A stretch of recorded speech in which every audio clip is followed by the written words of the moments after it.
Bu tabağın içinde milyarlarca canlı bakteri var ama sizi hasta etmiyor. Tam tersine hastalıklardan koruyor. Bağışıklığı güçlendiriyor, sindirimi destekliyor. Üstelik bu tarifi sadece birkaç malzeme ile kolayca evde yapabiliyorsunuz. Bugün probiyotik gıdaların şahı kimçinin tarifini veriyorum. Hazırsanız başlıyoruz. 1996 yılıydı. Kore'ye, Seul'ü gezmeye gittim. Hava buz gibi, -10 derece ve ben hayatımda o kadar soğuk henüz görmemişim. Aldılar bizi Korean House diye bir yere götürdüler. Çalgı, çengi, folklorik danslar falan, bayağı bildiğiniz turist muamelesi yapılıyor bize. Sıkıldım tabii. Kaçamıyorum da, dışarısı buz gibi. Neyse, sonra aldılar bizi Kore barbeküsü yapan bir yere götürdüler. Etler geldi, ocaklar geldi. Bizdeki kendin pişir kendin ye konsepti gibi bir nevi. Yanında da böyle ceviz kadar bundan getirmişler. Ne olduğunu bilmiyorum daha. Ne menen bir şey ki bu diye bir ağzıma attım, bakayım dedim. Cayır cayır yandım. Fakat o an aşık oldum. Bu neyse, bana bundan bol bol getirin dedim. Meğer kimçiymiş adı. 4 porsiyon falan yedim etin yanında. Ondan sonra çıktım. Yaka bağır açık bir vaziyette -10 derecede Seul'ün sokaklarında dolaştım. Döndükten sonra da tarifini bulup kendime yapmaya başladım. O yıldan beri de düzenli olarak yapıyorum. Kimçi tarifi bizim lahana turşusunun sınıf atlamış, seviye atlamış hali. Lahana turşusu zaten lezzetlidir ama kimçinin içerisinde bir de lahana turşusuna ek olarak umami var. Ayrı bir lezzet derinliği var yani. Şayet lahana turşusu seviyorsanız, sağlıklı, doğal, katkısız, probiyotik gıdalarla aranız iyi ise o durumda kimçiye bayılacağınıza eminim. Kimçinin farkı ve faydası içindeki canlı bakterilerden geliyor. Kimçi çürük ya da bozuk değil. Kontrollü bir şekilde fermente olmuş, yani dönüşmüş bir gıda. Tıpkı tarhana, şarap, boza gibi. Bakteriler şekeri ve nişastayı yiyor. Geriye antioksidanlar, vitaminler, koruyucu bir takım maddeler ve asit kalıyor. İşte bu yüzden de kimçi buzdolabında haftalarca, hatta aylarca bozulmadan kalabiliyor. Bekledikçe de tadı olgunlaşıyor, derinleşiyor. Kimçi eski zamanlarda Korelilerin kış için sebze saklama yöntemiymiş. O yüzden de Güney Kore ile Kuzey Kore arasında tarifler farklılık gösteriyor. Daha sıcak havaların hüküm sürdüğü Güney Kore'de kimçi daha acı olarak yapılıyor ki patojenlere karşı korusun. Daha soğuk iklimin hüküm sürdüğü Kuzey Kore'de ise daha az acılı yapılıyor. Çünkü oranın soğuk havası zaten sebzeleri koruma özelliğine sahip. Yani özetle kimçi çiğ köfteyle ya da sushi'ye konulan wasabi ile aynı mantık. İşte bu biraz önce saydığım bölgesel özelliklerden ötürü de kimçinin onlarca çeşidi var. Benim bugün paylaşacağım tarif en basit, en pratik, hazırlaması en kolay ev yapımı kimçi tarifi. Ama kolay olmasına aldanmayın, çok lezzetli. Malzemelerle başlayalım. Pekin lahanası 2 kilo, 200 gram turp, tercihen siyah. Turp bulamazsanız daikon da olur. 300 gram havuç, 1 demet taze soğan, 2 baş sarımsak. Evet, baş. İri bir ceviz kadar zencefil, 1 baş soğan. Harcı için 1 yemek kaşığı balık sosu ya da fermente karides. Bunu Asya bakkalında bulabilirsiniz. Balık sosu, fermente karides kimçinin içinde kayboluyor. Tadını fark etmiyorsunuz bile. Sadece tarife umami katıyor. Midem kaldırmaz diyorsanız soya sosu da kullanabilirsiniz. 1 su bardağı kadar kırmızı pul biber, acı veya acı tatlı karışık. 2 yemek kaşığı pirinç unu, yoksa normal un da olabilir. 1 yemek kaşığı esmer şeker. Son olarak 100 gram kadar doğal, katkısız, iyotsuz, iri taneli tuz. Turşu kurduğunuz tuzdan. Önce lahanaları ortadan ikiye kesiyoruz. Bu alttaki sert sap kısmını kesip atıyoruz. Bunları suya basıyoruz, ardından güzelce yıkıyoruz. Sonra bir kevgirin üzerine alıyoruz ki suyu süzülsün. Bu yarım lahanaları da tekrar ikiye bölüp toplamda 4 parça elde ediyoruz. Sonra yaprakların arasına iri taneli, doğal, katkısız tuz serpiyoruz. Tuz lahanadaki suyu dışarı çekiyor. Tıpkı bizim turşu yapımında olduğu gibi. Bu sayede lahana hem yumuşuyor hem de bozulmadan uzun süre kalabiliyor. İyice tuzladığımız lahanaları bir kenara alıyor ve 2-3 saat kadar bekletiyoruz. Ne kadar uzun bekletirseniz bitmiş kimçi o kadar tuzlu olur. Bence ideali 3 saat. Elbette saatte bir alt üst etmeyi de unutmayın ki hepsi eşit derecede suyunu salsın. Dikkat edin, başta tepeleme dolu olan kasenin hacmi 3 saat sonra yarıya indi. Bu tuzun üzerine düşeni yaptığını gösteriyor. Şimdi lahanaları bol suyla yıkayıp fazla tuzdan arındırıyoruz. 1-2 defa durulamak yeterli. Ardından süzülmeye bırakın. Sırada aromatik sebzeler var. 2 baş sarımsak, 1 baş soğan ve 1 parça taze zencefili doğrayıp rondoya atıyoruz. Blender'da olur. Benim blender biraz inatçı. O yüzden kendisine münasip bir dilde izah edip ikna etmem gerekiyor. Sonuçta ikna oluyor ve pürüzsüz bir karışım elde ediyoruz. Küçük bir tencerede 2 yemek kaşığı pirinç ununu 2 bardak suyla açıyoruz. Kısık ateşte karıştırarak muhallebi kıvamına getiriyoruz. Bu karışım kimçi harcını bağlayacak ve bakterilere ilk enerjiyi verecek. İçindeki nişasta ve şekerden korkmayın. Bunlar fermentasyon sırasında laktik aside dönüşüyor. Yani sonuçta karbonhidrat neredeyse sıfıra iniyor. Ateşten aldıktan sonra içine az önce hazırladığımız sarımsaklı karışımı ekliyoruz. Üzerine 1 bardak kadar kırmızı pul biber ilave ediyoruz. Acı seviyorsanız acı, Hafif acı tercih ediyorsanız tatlı pul biber kullanabilirsiniz. Ama kimçiyi uzun süre saklayacaksanız acı kullanmanızda fayda var. Ardından 1 yemek kaşığı esmer şeker ve 1 yemek kaşığı balık sosu ya da soya sosu ekliyoruz. Kimçiye umami katan da işte bu sos. Bunları karıştırdığınızda yoğun, kırmızı bir macun elde edeceksiniz. Şimdi sıra sebzelerde. Taze soğan, havuç ve turpu kibrit şeklinde doğrayıp bu karışıma ekliyoruz. Bu sebzeler kimçiye hem renk hem de tat katıyor. Artık her şey hazır.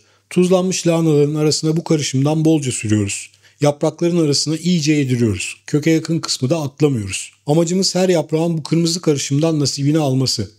Sonra lahanaları toparlayıp şöyle bohça şekli verip kavanoza ya da bir kaba yerleştiriyoruz. Burada gördüğünüz şekilde sıkıca basın ama tepede biraz boşluk bırakın. Çünkü fermentasyon başladığında gaz çıkışı olacak. Ayrıca üzerine metal olmayan bir ağırlık da koyabilirsiniz. Çünkü lahanaların içi hava kabarcığıyla dolduğunda yüzeye çıkıp sıvının taşmasına, ortalığın batmasına sebep oluyor. Sonrasında kapağını kapatın ve karanlık bir yerde oda sıcaklığında 3 gün bekletin. Bu süre bakterilerin şekeri laktik aside dönüştürmesi için yeterli. Bakın bu baloncuklar kimçinin canlı olduğunun göstergesi. Bakteriler çalışıyor. İçeride minik bir mikro dünya var. 3 gün sonra kapağı açtığınızda hafif bir pıst sesi duyarsanız şaşırmayın.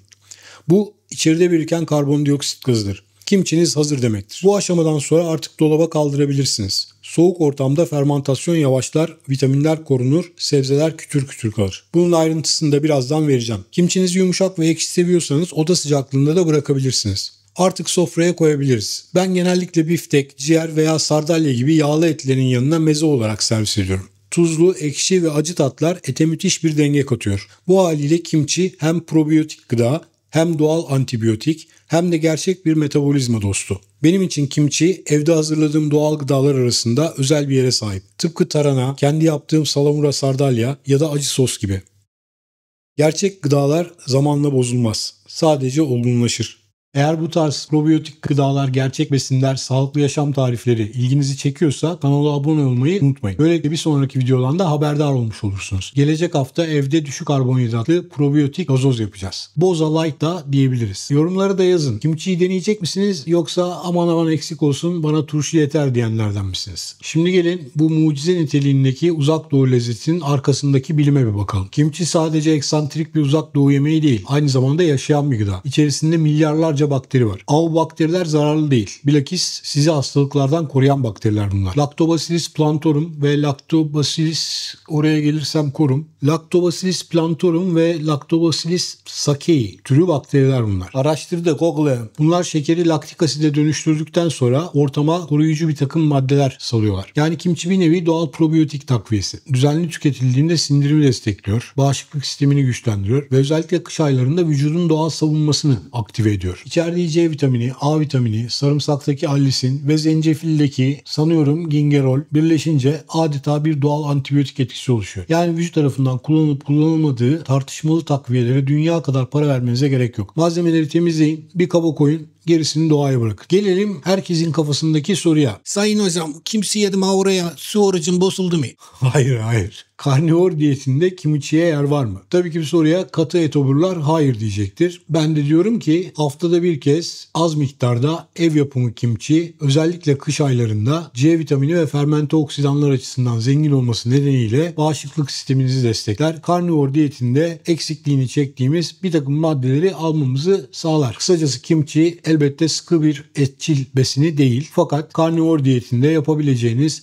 en akılcı kaçamaklardan bir tanesi. Yani tabii ölümü caizdir. Aslına bakarsanız kimçinin mantığı bizim mutfağımızdan çok da farklı değil. Bizim taranamız, yoğurdumuz, turşumuz da aynı prensiple çalışıyor. Sarımsak, tuz, yeterince zaman, al sana mikroskobik yaşam. Gorilin bağırsaklarında yaptığını biz kapta yapıyoruz. Goril hayvanının bağırsaklarında var bu bakteriler. Hayvan nasıl oluyor da işte selülozdan kendisine besin çıkartıyor? Aslında o selülozu yemiyor. Selülozu yiyen bakterileri yiyor. Biz de ne yapıyoruz? Kapta yapıyoruz aynı işlemi. Arkasından gömüyoruz. Gorilin yaptığını bilimle yapmış oluyoruz. Ve bunu bin yıllardır yapıyoruz. Biz yapmasak da Koreliler yapıyor. Yani netice itibariyle bu yine ataların beslenme tarzı. Sadece atalar farklı. Bizim atalarımız değil, Korelilerin ataları. Bu arada kimçi ile ilgili yapılmış güzel de bir bilimsel çalışma var. Şuralara bir yerlere koyacağım görmeniz için. Bir takım Koreli dayılar almışlar. Akademisyen dayılar tabii bunlar. Yani herhangi bir dayı değil. Bunlar oturmuşlar, araştırmışlar, merak etmişler. İki ayrı grup kimçiyi karşılaştırıyorlar. Bir tarafta tarafta işte buzdolabı soğukluğunda yani 4 derecede fermente olmuş kimçi var. Diğer tarafta 15 derecede fermente olmuş kimçi var. Yani dış ortamda işte balkonda şurada burada belki tutulan bir kimçi gibi düşünün. Neyse bu dayılar 4 derecede fermente olmuş kimçi ile 15 derecede fermente olmuş kimçiyi karşılaştırıyorlar. Ve fark ediyorlar ki sıcakta fermente edilen kimçinin içerisinde bakteri çeşitliliği artıyor. Daha fazla faydalı bakteri, daha çeşitli faydalı bakteriler bulunuyor. Fakat sebzeler yumuşuyor ve bir de kimçi daha ekşi oluyor. Soğuk fermente edilenlerde ise vitamin içeriği daha iyi korunuyor. Daha fazla vitamin içeriği var ve bunun yanı sıra daha az ekşi, daha az laktik asit var ve bir de sebzeler daha kütür kütür kalıyor. Buna göre ideal fermentasyon sıcaklığı hangisi diye soracak olursanız benim kanaatim ikisinin ortası. Benim bu tarifte uyguladığım gibi dışarıda 3 gün bekletin, ekşisin. Ondan sonra alın, buzdolabına kaldırın, vitamin içeriğini korusun. Sebzeler daha fazla yumuşamasın. İdeali budur diye düşünüyorum. Ama siz daha ekşi seviyorsanız daha uzun süre dışarıda tutabilirsiniz. Daha az ekşi seviyorsanız ve daha kütür kütür sebze istiyorsanız o durumda da bir gün ekşittikten sonra dolaba kaldırabilirsiniz. Sonuçta ister karnivor olun, ister omnivor, probiyotik gıdalar bağışıklık sistemini destekleyen, sindirimi rahatlatan süper besinler. Bunların şahı da kimçi. Unutmayın, gerçek besinler doğal bileşenler kullanılarak evde hazırlanan besinlerdir. Her ne şekilde besleniyor olursanız olun, sağlıkla kalın, etçil kalın. Ki bunun için de araştırmacı, akademisyen olmaya da gerek yok. Büyük ihtimalle üniversiteyi söğüşlemişler oğlum. Böyle araştırma mı olur lan?